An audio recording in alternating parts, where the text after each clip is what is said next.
तो हेलो बच्चों, क्या हालचाल।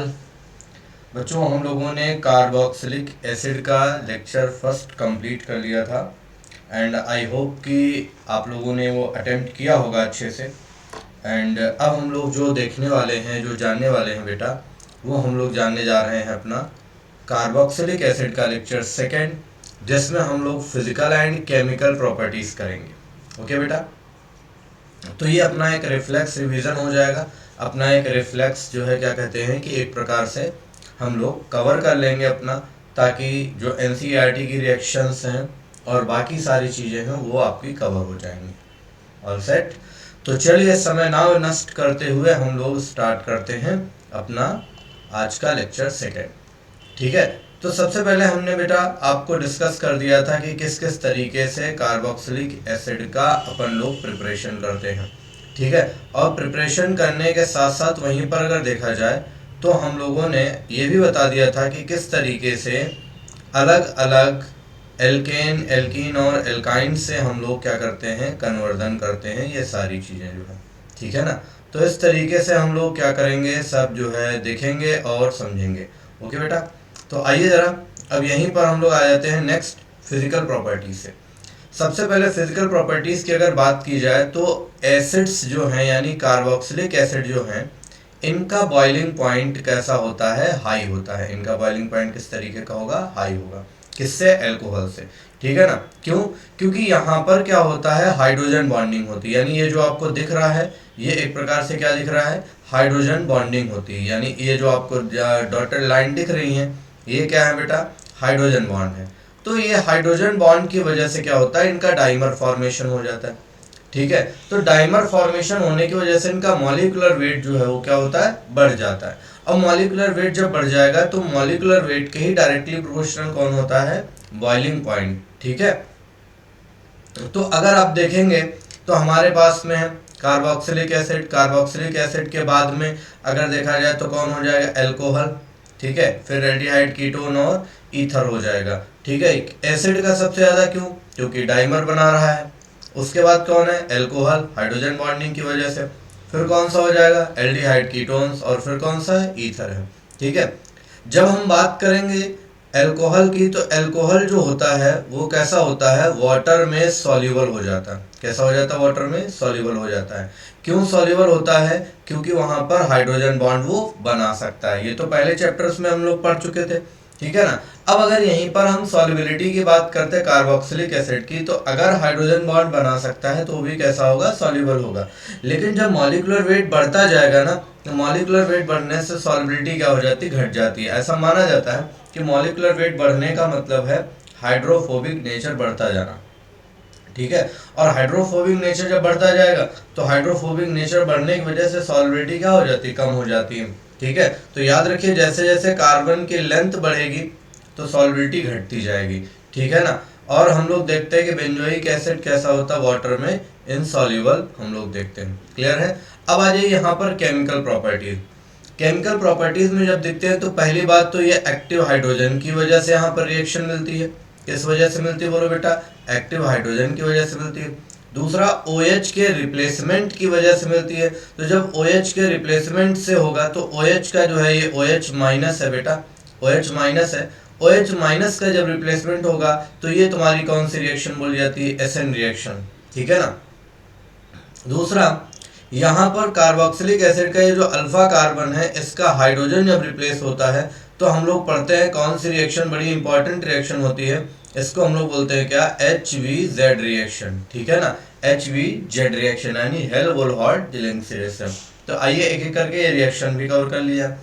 सबसे पहला कार्बोक्सिलिक एसिड है, इसकी रिएक्शन जब हो रही है किससे, Na से, तो यहाँ पर Na ने क्या किया, इस एक्टिव हाइड्रोजन को रिप्लेस कर दिया।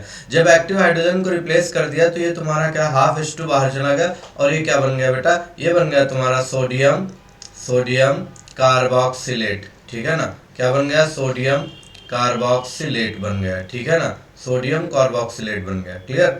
अब NaOH से रिएक्शन करें तो वाटर और कार्बोक्सिलिक एसिड में ज्यादा एसिडिक कौन होता है, कार्बोक्सिलिक एसिड। तो ये रिएक्शन पॉसिबल है।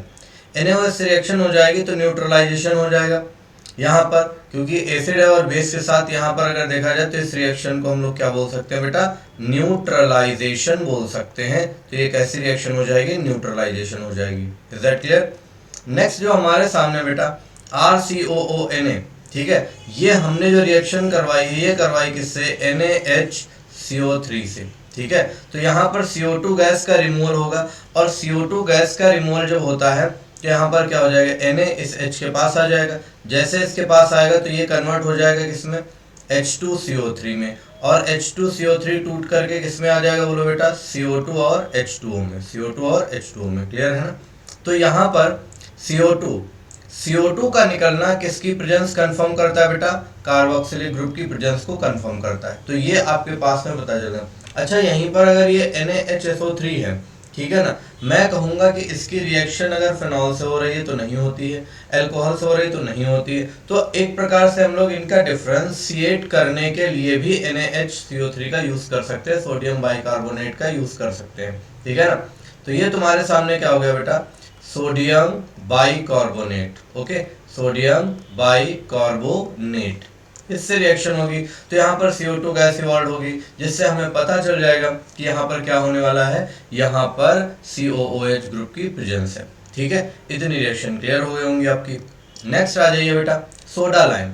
सोडा लाइम की रिएक्शन देखते हो तो सोडा लाइम क्या होता है, NaOH प्लस CaO का मिक्सचर होता है। और सोडा लाइम अगर देखा जाए तो क्या करवाता है, याद कर लीजिएगा बेटा, ये करवाएगा डीकार्बोक्सिलेशन, ठीक है ना, क्या करवाएगा, डीकार्बोक्सिलेशन कराता है। डीकार्बोक्सिलेशन मतलब CO2, यानी यहाँ पर क्या बनता है, एल्केन बन जाता है। और ये जो एल्केन होता है बेटा याद कर लो कैसा होता है, ये 1 कार्बन लेस एल्केन होता है।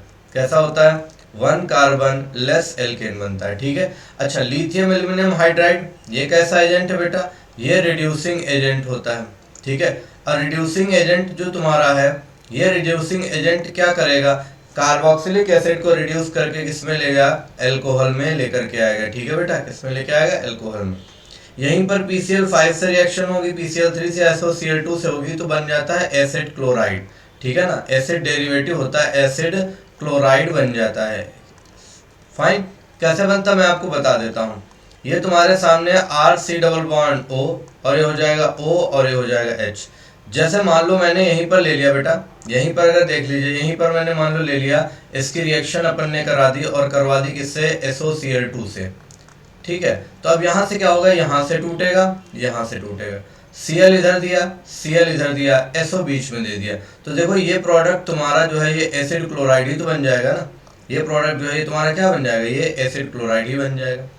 अब मान लो इसकी अमोनिया से रिएक्शन करा दी गई, तो अमोनिया क्या हो गया, बेस हो गया, ठीक है। तो ये तुम्हारा बन जाएगा, अमोनिया की रिएक्शन कैसे होगी मैं करके बताता हूँ, RCOONH4+, ये बनेगा। जब इसे हीट किया जाएगा तो ये तुम्हारा तुरंत चेंज हो जाएगा किसमें, RCONH2 में, ठीक है ना। और अगर फिर से इसकी रिएक्शन हम करा देंगे P2O5 इसके साथ हीट कर देंगे, तो ये बन जाता है RC ट्रिपल बॉन्ड N बन जाता है, याद रखिएगा, ठीक है। तो इस तरीके से हो जाता है। तो जब अमोनिया से रिएक्शन होगी तो एक स्टेप के बाद में RCONH2, लेकिन अगर इसके बाद फिर से हम डिहाइड्रेटिंग एजेंट लेंगे तो ये बन जाएगा क्या, RCl, यानी एल्किल नाइट्राइल बन जाएगा, ठीक है। अब अगर डायरेक्ट कार्बोक्सिलिक एसिड का हम लोग P2O5 से रिएक्शन कराएंगे, यानी ये जो है ये डिहाइड्रेटिंग एजेंट है, तो डिहाइड्रेटिंग एजेंट क्या करेगा, वाटर निकाल देगा और यहाँ पर क्या बना देगा, एनहाइड्राइड बना देता है, ठीक है। और अगर अल्कोहल से हो जाएगी तो यही रिएक्शन कहलाती है, कार्बोक्सिलिक एसिड की जब अल्कोहल से रिएक्शन होती है तो इस रिएक्शन को बेटा क्या बोला जाता है, सारे लोगों को पता है, एस्टरीफिकेशन बोलते हैं, और इसका डिटेल में बता चुका हूँ। एस्टरीफिकेशन कौन सी मैकेनिज्म फॉलो करता है, सबको पता है। एस्टरीफिकेशन फॉलो करता है क्या, nucleophilic acyl substitution, nucleophilic acyl substitution होता है, न्यूक्लियोफिलिक एसाइल सब्स्टिट्यूशन होता है, ओके फाइन फिट। अच्छा, नेक्स्ट इंपॉर्टेंट रिएक्शन है, इसको याद रखिएगा बेटा, शिमिड रिएक्शन है, ठीक है। कौन सी रिएक्शन, शिमिड रिएक्शन। क्या, जब कार्बोक्सिलिक एसिड की हाइड्रोजोइक एसिड से होती है, ठीक है ना, हाइड्रोजोइक एसिड, ठीक है, क्लियर है, हाइड्रोजोइक एसिड से होती है, तो H2SO4 कैटलिस्ट की प्रेजेंस में ये क्या बनता है, 1 कार्बन लेस एमीन बनता है, याद रखिएगा यहाँ पर भी क्या होगा, 1 कार्बन लेस एमीन बनता है, 1 कार्बन लेस एमीन बनता है। याद रखिएगा कौन सी रिएक्शन है, श्मिट रिएक्शन। डायरेक्टली अगर आपको 1 कार्बन लेस एमीन बनाना है कार्बोक्सिलिक एसिड से तो कौन सी रिएक्शन करा देंगे, श्मिट रिएक्शन करा देंगे। इंपॉर्टेंट रिएक्शन बेटे याद रखिएगा, ठीक है। कैटलिस्ट H2SO4 लिया जाता है, रिएक्शन होती है हाइड्रोक्लोरिक एसिड से। ये नाइट्रोजन का हाइड्राइड है, ठीक है ना, ये जो है ये हाइड्राइड ऑफ नाइट्रोजन है, हाइड्राइड ऑफ नाइट्रोजन है। और ये हाइड्राइड ऑफ नाइट्रोजन जो है ये किस नेचर का होता है बेटा, एसिडिक नेचर का होता है, ठीक है ना। किस नेचर का होता है, एसिडिक नेचर का होता है, याद रखिएगा। बाकी सारे कैसे होते हैं, बेसिक नेचर के होते हैं, ठीक है। नेक्स्ट ये रिएक्शन भी इंपॉर्टेंट है बच्चों, तो इस रिएक्शन को भी आपको याद रखना है, ठीक है। ये जो रिएक्शन है ये अपनी हेल्होल्ट्ज की रिएक्शन है। ये कैसे रिएक्शन है, इसी को शॉर्ट में बेटा HVZ बोला जाता है। ये कई मरतबा पूछी जा चुकी है, तो मैं वेरी इंपॉर्टेंट की कैटेगरी में इसे रखूंगा, तो आप लोगों को क्या करना है, इसको पूरा पढ़ लेना, ठीक है। ये तब मिलता है जब कार्बोक्सिलिक एसिड में एटलीस्ट 1 अल्फा हाइड्रोजन होना चाहिए। कितना अल्फा हाइड्रोजन होना चाहिए, 1 अल्फा हाइड्रोजन होना चाहिए, एटलीस्ट 1 अल्फा हाइड्रोजन होना चाहिए, याद रखना, ठीक है। अब यहाँ पर रेड फास्फोरस X2 से रिएक्शन कराएंगे, तो रेड फास्फोरस X2 से जब रिएक्शन करवाया जाएगा तो रेड फास्फोरस X2 से रिएक्शन कराने पर अगर देखा जाए तो यहाँ पर रेड फास्फोरस X2 से रिएक्शन कराएंगे तो देखो ये COH के बगल में कार्बन है, और कार्बन कैसा, अल्फा कार्बन है, अल्फा कार्बन है। तो यहाँ पर जब रिएक्शन करेगा तो इस हाइड्रोजन को रिप्लेस कर देगा और हेलोजन आकर के लग जाएगा, ठीक है। ऐसे देखो इस रिएक्शन में जो क्लोरीन ले लिया तो यहाँ से हाइड्रोजन रिप्लेस होकर के यहाँ पर देखो Cl लग गया, अल्फा हाइड्रोजन जिसमें होगा एटलीस्ट 1 तो होना ही चाहिए। यहाँ पर देख लो बेटा, यहाँ पर है, अगर मान लो Br2 एक्सेस में ले लिया गया तो हाइड्रोजन हाइड्रोजन दोनों हट जाएंगे और ये लग जाएगा, ठीक है ना। तो इंपॉर्टेंट रिएक्शन है, याद रखना है। अल्फा हाइड्रोजन को रिप्लेस करके हेलोजन ग्रुप जब जुड़ जाता है तो यही तुम्हारा हेल्होल्ट्ज की रिएक्शन होता है, और ये कार्बोक्सिलिक एसिड में हमें मिलती है, ठीक है बेटा।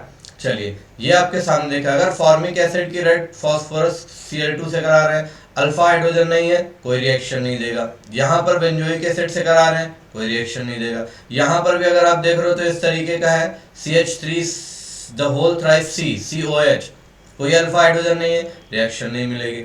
CCl3COH है, यहाँ पर कोई रिएक्शन नहीं मिलेगी, क्यों, क्योंकि अल्फा हाइड्रोजन नहीं है, ठीक है। इस जगह पर देखोगे तो कितना अल्फा हाइड्रोजन आपको दिख रहा है, 1 अल्फा हाइड्रोजन आपको दिख रहा है, ठीक है। 1 अल्फा हाइड्रोजन दिख रहा है, रेड फास्फोरस Br2 से लिया तो बेटा यहाँ पर क्या बन जाएगा, इस जगह पर आएंगे तो ये देखो ऐसा प्रोडक्ट आपके सामने बन जाएगा। ये COH है, COH है, यहाँ पर क्या लग जाएगा, बोलो बेटा, यहाँ पर लग जाएगा Br, तो कौन सी रिएक्शन, हेल्होल्ट्ज की रिएक्शन हो जाएगी, ओके फाइन, ठीक है। आगे बढ़ते हैं। अब देखो बहुत सारे यहाँ पर एसिड डेरिवेटिव्स होते हैं, ठीक है।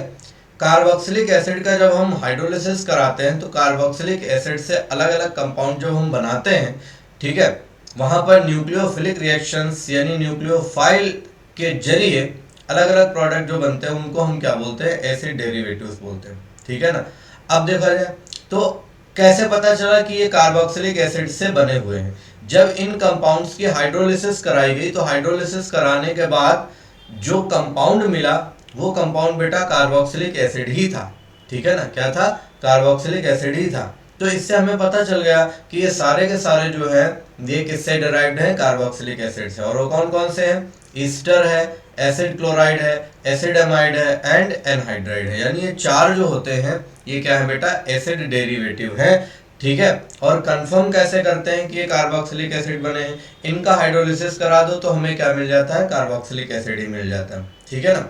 आइए बेटा नेक्स्ट SN रिएक्शन देखते हैं। ये देखो तुम्हारे सामने है RC++O और ये लगा है तुम्हारा क्या, W, ठीक है बेटा। ये Z हमने दिया, यहाँ पर Z क्या कर रहा है, इस W को रिप्लेस कर रहा है, तो कौन रिप्लेस करेगा, क्योंकि ये Z जो है यानी W है ये नेगेटिव ग्रुप है और Z भी कैसा है, नेगेटिव ग्रुप है। SN क्या करेगा, यानी ये इसका रिप्लेसमेंट हो जाएगा, तो RC++O और Z हो जाएगा। तो यहाँ पर जब Z आया तो Z ने W को क्या कर दिया, रिप्लेस कर दिया, तो ये जो है ये क्या हो गया, ये तुम्हारा लिविंग ग्रुप कहलाया, कौन, जो बाहर निकल गया, ठीक है।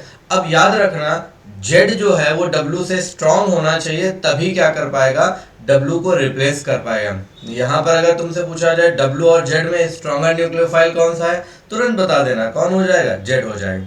तो Z should be a stronger nucleophile than W। ठीक है, अब जैसे हमें निकालना है तो हम कैसे निकालेंगे, यहाँ पर देख लीजिएगा। ठीक है, HCl है, RCOH है, ROH है, NH3 है, तो ये तुम्हारा कैसा होगा, एसिडिक नेचर। अब मैंने इन सबसे क्या किया है, हाइड्रोजन हटा दिया, तो हाइड्रोजन हटा दिया तो ये सब क्या बन के आ गया, कॉन्जुगेट बेस बन के आ गया। ठीक है ना, तो जो कॉन्जुगेट बेस स्ट्रांग होगा उसकी न्यूक्लियोफिलिसिटी ज्यादा होगी, है ना। तो यहाँ पर सबसे ज्यादा स्ट्रॉन्ग कॉन्जुगेट बेस कौन है, NH2 है, फिर RO है, फिर RCO है, फिर कौन सा Cl है। क्यों, क्योंकि सबको पता होना चाहिए स्ट्रॉन्ग एसिड का कॉन्जुगेट बेस कैसा होता है, वीक होता है। ठीक है ना, तो यहाँ पर सबसे स्ट्रॉन्ग एसिड कौन सा है, Cl, तो इसका कॉन्जुगेट बेस सबसे वीक होगा।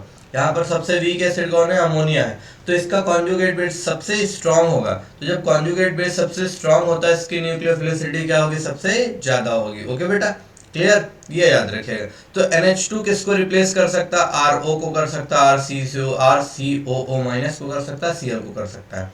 RO किसको कर सकता है, बोलो बोलो, RCOO माइनस को, और किसको कर सकता है, Cl को कर सकता है। ठीक है बेटा, यहाँ पर RCOO माइनस किसको कर सकता है, Cl माइनस को कर सकता है। तो ये जो पार्ट है ना, ये बड़ा ही इंपॉर्टेंट है, इसको याद रखना कि कौन किसको रिप्लेस कर सकता है। और ये हमने किससे निकाला है, न्यूक्लियोफिलिसिटी, यानी कि हम लोगों ने निकाला है कि कॉन्जुगेट बेस जिसका स्ट्रॉन्ग होगा वो बाकी वीक वालों को रिप्लेस कर सकता है। अब जैसे देखो, मैंने यहाँ लिखा RCOCl, NH2 बताओ इसको रिप्लेस करेगा कि नहीं करेगा, यस सर बिल्कुल करेगा। तो एसिड क्लोराइड से, ठीक है ना, एसिड क्लोराइड से ये क्या बनने वाला है, बोलो, एसिड एमाइड। ठीक है ना, क्या बनने वाला है, एसिड एमाइड बनने वाला है। ठीक है, क्लियर। अब एसिड एमाइड लिया, यहाँ पर ले लिया क्लोरीन। अब बताओ क्लोरीन क्या इसको रिप्लेस कर पाएगा, नहीं सर, क्योंकि क्लोरीन कैसा है, वीक है, इससे स्ट्रॉन्ग कौन है, NH2 है, तो यहाँ पर कोई रिएक्शन नहीं होगी। बहुत बढ़िया, बिल्कुल सही भाई जी। ठीक है, आगे आ जाओ, यहाँ पर देखो। अब मुझे बताओ, अगर ये RCOCl है तो Cl के लिए कौन सबसे स्ट्रॉन्ग हो सकता है, यहाँ पर Cl के लिए, यहाँ पर अगर देखा जाए तो कौन, Cl को कौन कौन रिप्लेस कर सकता है, इसके लिए आपको ये चार्ट देखना पड़ेगा। तो Cl को कौन रिप्लेस कर सकता है, RCOO कर सकता है, RO कर सकता है, और कौन कर सकता है, NH2 कर सकता है। ठीक है ना, तो यहाँ पर अगर देखा जाए तो Cl को कौन कौन रिप्लेस कर सकता है, Cl को कौन कौन कर सकता है, RO कर सकता है, यस सर कर सकता है। ठीक है ना, फास्टेस्ट किस में होगी, सबसे फास्टेस्ट किस में होगी, जो सबसे स्ट्रॉन्ग होगा। बात समझ में आई ना, सबसे फास्टेस्ट कब होगी, यानी ये Z इस Cl को रिप्लेस करे तो सबसे फास्ट तभी तो होगा ना, जब हम लोग देखेंगे NH2। क्यों, क्योंकि ये कैसा है बेटा, स्ट्रॉन्गेस्ट है, याद कर लीजिएगा ना, कैसा है, स्ट्रॉन्गेस्ट है। तो स्ट्रॉन्ग वाला तेजी से रिप्लेस करेगा, तभी तो रिएक्शन कैसी होगी, फास्ट होगी। ओके, तो यहाँ तक आपने देख लिया। नेक्स्ट आ जाते हैं हाइड्रोलिसिस ऑफ एसिड डेरिवेटिव या हाइड्रोलिसिस ऑर्डर। ये बेटा इंपॉर्टेंट है, आपको याद रखनी है। जो है हाइड्रोलिसिस ऑर्डर कैसा होगा, सबसे पहले हो जाएगा क्लोरीन यानी कि एसिड क्लोराइड, फिर एसिड एनहाइड्राइड, फिर ईस्टर और फिर एमाइड। और इसको ऐसे याद रखना बेटा, ऐसे याद रखिएगा, करीना आंटी, करीना आंटी इधर आओ, किधर आओ, इधर आओ, करीना आंटी इधर आओ, इससे याद रखना बेटा। ठीक है, करीना आंटी इधर आओ, करीना मतलब क्लोराइड, आंटी से एनहाइड्राइड, इधर से ईस्टर, आओ से एमाइड हो जाएगा। ठीक है ना, करीना आंटी इधर आओ। ये तुम्हारे सामने है, ये तुम्हारे सामने है, और ये जो हो जाएगा इधर आप देख लीजिएगा, समझ लीजिएगा। ठीक है ना, क्लियर। यहाँ पर देखिएगा तो Cl माइनस है, RCO minus, RO minus, NH2 हो जाएगा। ठीक है, पुअर लिविंग ग्रुप कौन हो जाएगा, ये हो जाएगा। बेस्ट लिविंग ग्रुप कौन हो जाएगा, Cl माइनस। अच्छा, NH2 पुअर लिविंग ग्रुप का क्यों है, क्योंकि भैया स्ट्रॉन्ग है, समझ गया ना। तो ये याद रखना, इंपॉर्टेंट ऑर्डर है ये, लिविंग ग्रुप एबिलिटी है, लिविंग ग्रुप टेंडेंसी है। ओके बेटा, चलिएगा। नेक्स्ट आ जाए, एसिड क्लोराइड दिया गया। एसिड क्लोराइड के वाटर से रिएक्शन कराएंगे, यानी हाइड्रोलिसिस करा रहे हैं बेटा। ठीक है, क्या करवा रहे हैं, हाइड्रोलिसिस करवा रहे हैं। तो हाइड्रोलिसिस कराने पे क्या बन जाएगा, कार्बोक्सिलिक एसिड। NaOH से रिएक्शन कराएंगे तो NaCl बाहर चला, यानी कि यहाँ पर देखेंगे तो HOCl जो है हम लोग बाहर हटा देंगे HCl, और फिर उधर, और ये RCOONA बाहर चला जाएगा। ठीक है ना, यहाँ पर देखा जाए HCl बाहर चला जाएगा, एमाइड बन जाएगा। RCOONA की रिएक्शन जब होगी तो ये बन जाएगा एसिड एनहाइड्राइड बनेगा। ठीक है, तो ये कुछ इंपॉर्टेंट रिएक्शन एसिड डेरिवेटिव्स की हैं NCERT की, जिनको देख लेना। अब अगर यहीं पर एसिड क्लोराइड की मैं लिथियम एल्यूमिनियम हाइड्राइड से करा दूं, रिड्यूसिंग एजेंट है, डायरेक्ट एसिड क्लोराइड को किस में चेंज कर देगा, एल्कोहल में, H2PdBSO4। इस रिएक्शन का नाम है बेटा रोज़ेनमुंड रोज़नमुंड रिडक्शन रिएक्शन। रोज़नमुंड क्या हो जाएगा, रिडक्शन रिएक्शन हो जाएगा। रोज़नमुंड रिडक्शन रिएक्शन है, यहां से टूट जाएगा H इधर H इधर, तो ये बन जाएगा तुम्हारा एल्डिहाइड। अच्छा, डाई एल्किल कैडमियम से जब रिएक्शन करेंगे तो इसकी क्या हो जाएगा, ये बन जाएगा बेटा कीटोन तुम्हारा। कैसे हो जाएगा डाई एल्किल कैडमियम से, यहाँ पर आप देख सकते हो, मैं इधर करके बता देता हूँ। ये हमारा 2 मोल हो गया R C double bond O, और ये क्या हो गया Cl। इसकी रिएक्शन मैंने करा दी किससे बेटा, R2 डैश CD से, ठीक है। तो ये CdCl2 जो है ये बाहर चला गया, यहाँ पर CdCl2 बाहर चला गया, बचा 2R, ये जाकर के जुड़ जाएगा। तो प्लस प्रोडक्ट यहाँ पर क्या बन गया, R C double bond O, और ये R डैश बन गया कितने, 2 मोल, यानी देखो कीटोन्स बन गए, ठीक है। इस तरीके से हो जाएगा भाई। तो यहाँ पर देख सकते हो H2 है, OH गया, इसको रिप्लेस कर दिया, कार्बोक्सिलिक एसिड आ गया। यहाँ पर H2 आया, OH है, रिप्लेस कर देगा, बना लेगा, ठीक है बेटा, याद रखना। आ जाओ ईस्टर की। ईस्टर का जब हाइड्रोलिसिस कराओगे, एसिडिक हाइड्रोलिसिस कराएंगे, बन जाता है कार्बोक्सिलिक एसिड एंड एल्कोहल, यानी जिससे बना उसी में बन जाए। NaOH से कराएंगे बेटा सोडियम कार्बोक्सिलेट और एल्कोहल में डिजाइन हो जाता है। वहीं पर अमोनिया की रिएक्शन कराएंगे तो बन जाएगा एमाइड। क्या बनेगा बेटा, एमाइड, RCONH2 एंड एल्कोहल बन जाएगा। यहाँ से ब्रेक हो जाएगा तो H इधर आ जाएगा और NH2 इधर आ जाएगा, ये तुम्हारा, तो ऐसे बन जाएगा। डबल H होता है डाई आइसोब्यूटाइल एल्यूमिनियम हाइड्राइड, ठीक है ना, डाई आइसोब्यूटाइल एल्यूमिनियम हाइड्राइड, ये है तुम्हारा। तो डाई आइसोब्यूटाइल एल्यूमिनियम हाइड्राइड है। यहाँ पर जब देखेंगे तो ये तुम्हारे सामने ये क्या करेगा, ये रिडक्शन करा देगा इसका, यानी एक पार्ट एल्डिहाइड में और एक पार्ट एल्कोहल में चेंज कर देगा। ये रिएक्शन इंपॉर्टेंट है बेटा, रिएजेंट भी इंपॉर्टेंट है, याद रखना बेटा, ठीक है।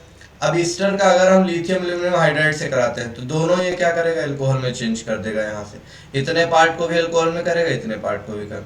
अगर मैं इस ईस्टर की रिएक्शन करा दूं एल्कोहल से तो इसे बोलते हैं ट्रांसएस्टरिफिकेशन, ठीक है। तो यहाँ पर ये ग्रुप रिप्लेस होकर के ये वाला R जो होता है वो लग जाता है, और ये वाला जो R है ये पार्ट किसमें, एल्कोहल में चेंज हो जाता है, ठीक है। इसे ट्रांसएस्टरिफिकेशन कहते हैं। कब कहेंगे ट्रांसएस्टरिफिकेशन, जब ईस्टर की रिएक्शन एल्कोहल से कराई जाए। ओके बेटा, यहाँ तक रिकैप हो गया है। चलो नेक्स्ट आ जाओ बेटा, एसिड एनहाइड्राइड। एसिड एनहाइड्राइड का हाइड्रोलिसिस करेंगे, कार्बोक्सिलिक एसिड बन जाएगा। अमोनिया से कराएंगे, एमाइड और कार्बोक्सिलिक एसिड बन जाएगा। NaOH से कराएंगे तो sodium carboxylate and carboxylic acid बन जाएगा, ठीक है। वहीं पर देखिएगा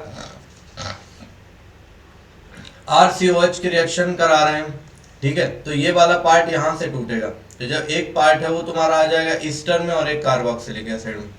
जब इसका रिडक्शन कराएंगे लिथियम एल्यूमिनियम हाइड्राइड से तो एल्कोहल में आ जाएंगे, ठीक है ना। वहीं पर हम इसकी रिएक्शन करा देंगे 1 डिग्री एमीन से, तो बेटा एक पार्ट एमाइड में चला जाएगा और एक पार्ट किस में चला जाएगा, कार्बोक्सिलिक एसिड में आ जाएगा, ठीक है।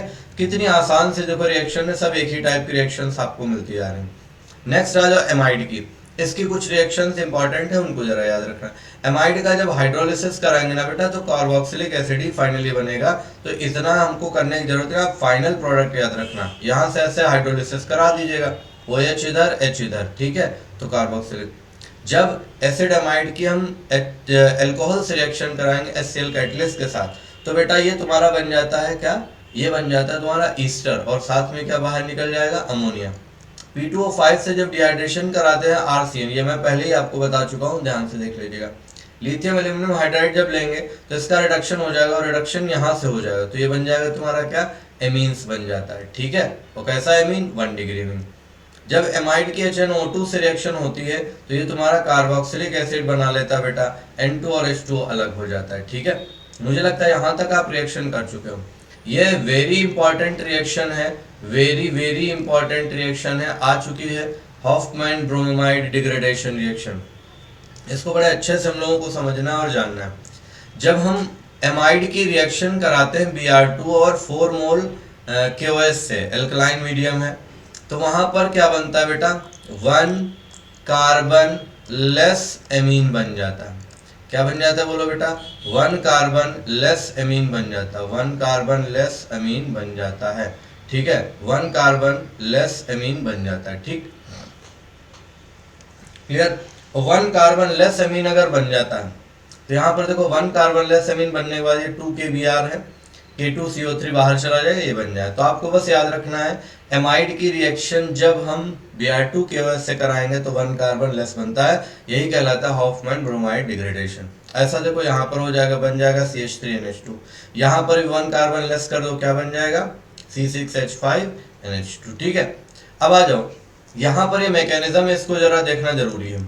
सबसे पहले क्या है, ये जो Br2 है ये अटैक करेगा इस पर, तो HBr बाहर निकल जाएगा और आपको ये इंटरमीडिएट बनेगा।